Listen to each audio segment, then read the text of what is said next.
Ажеке биякта суроолор келип атат.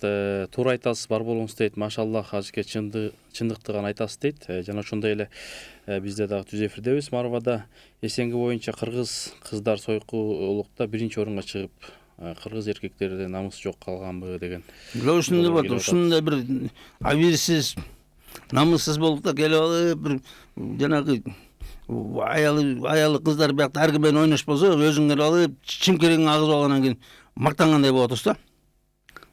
Каяктагы намыс? Биз намыстаныш керек ошого.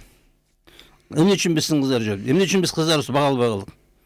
Эмне үчүн биздин балдарыбызды бага албай калдык? Эмне үчүн карабай калдык? Эмне үчүн алар денесин сатып жүрөт? Ар бир сасык итке денесин сатып жүрөт. Ошого кыяматта ата-энелер жооп береби? Кандай ажеке? Бүт эркектердин баары жооп берет. Кимдер жооп берет? Өзүнүн ата-энеси да жооп берет, бир туугандары да жооп берет. Бүт эркектер жооп беребиз. Баары жооп беребиз. Мына ушундай жанагы биринчи месте чыкканы бул эң бир биздин намыссыздыгыбыз бул. Биздин бул жанагындай лох.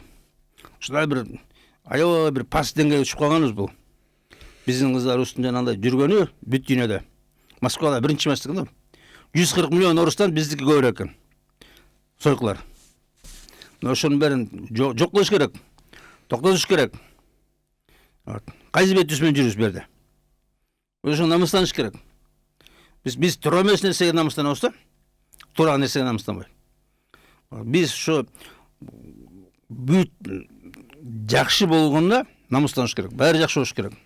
Тартип болуш керек. Абийир болуш керек. Абийир сакталыш керек. Анан ошонун менен сыймыктаныш керек. Биз жанагы чоң үй, чоң машина, кооз кийим менен эмес. Биз мына өзүбүздүн балдарыбыздын, кыздарыбыздын жакшы жүрүш турушу менен сыймыктаныш керек. Ошолордун тартиби менен сыймыктаныш керек. Ошолордун жанагындай жакшынакай ийгилигине сыймыктаныш керек.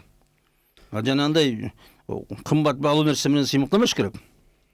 Мына уялып, курнамыс кылып, азыл бөлүп, ата-энени коркутуп азыл өлөм деп. Ал намыс эмес ал.